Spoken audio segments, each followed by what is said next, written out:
This is a Typhoon-class submarine, a 48,000-ton steel structure designed to carry 160 people and a payload of nuclear missiles. When it dives, it can remain hidden beneath the waves for up to 120 days at a time.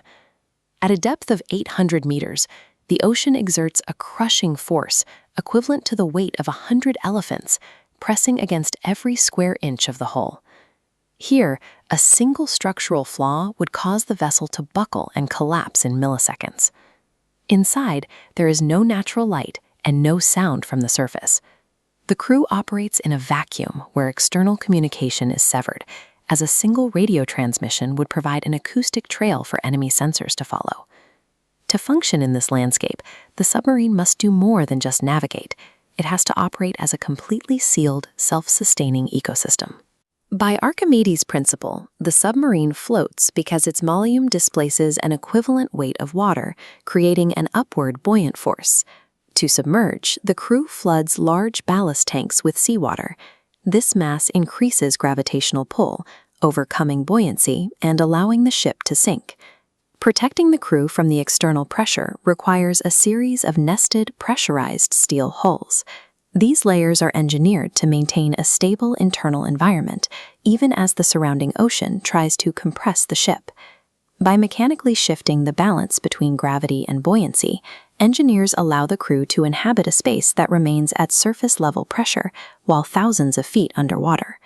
Older diesel-electric submarines were limited by their need for oxygen. They had to surface frequently to run their engines and recharge batteries, leaving a visible trail of exhaust bubbles that gave away their position. Nuclear power changed that requirement.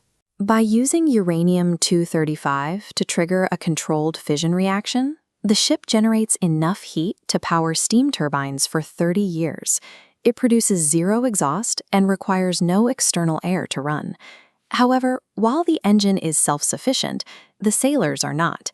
In a completely sealed environment, 160 men would quickly deplete the oxygen supply, meaning the ship must manufacture its own air. This process is called electrolysis. Using the nearly limitless electricity from the nuclear reactor, massive machines split seawater molecules into their base components. The hydrogen is vented out into the ocean, while the oxygen is filtered into the ship's ventilation system. For emergencies, the crew relies on chlorate candles.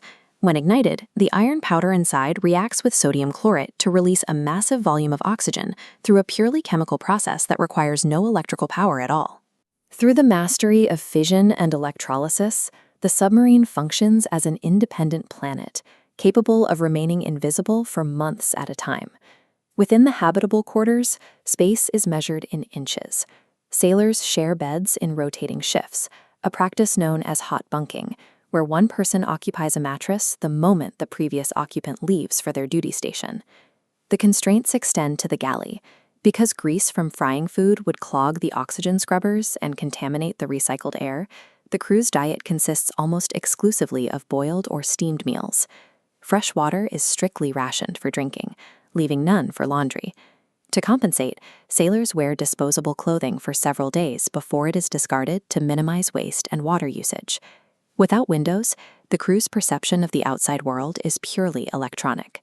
Sonar operators spend hours in silence, listening for the faint acoustic signatures of enemy propellers through the dark water. The hull provides the physical shield against the ocean, but the suppression of basic human comforts, from the air they breathe to how they sleep, is what maintains the vessel's strategic silence. All of this survival engineering exists to protect one capability: the ability to launch a nuclear strike from the deep ocean. To launch while submerged, the ship uses massive tanks of compressed air. Because rocket engines cannot ignite underwater, the air pressure shoots the missile out of its tube at 80 kilometers per hour, forcing it toward the surface. Once the missile breaches the surface and makes contact with the atmosphere, its rocket fuel ignites, and it begins its flight toward a target thousands of miles away. This capability ensured that even if a nation's land-based infrastructure were compromised, a counterstrike could still be launched from a hidden, mobile location beneath the waves. This is the reality for the crew. Submarines are safe only as long as the sailors remember how dangerous the environment is. To defend their civilization, They must live in a sealed environment, physically severed from the very world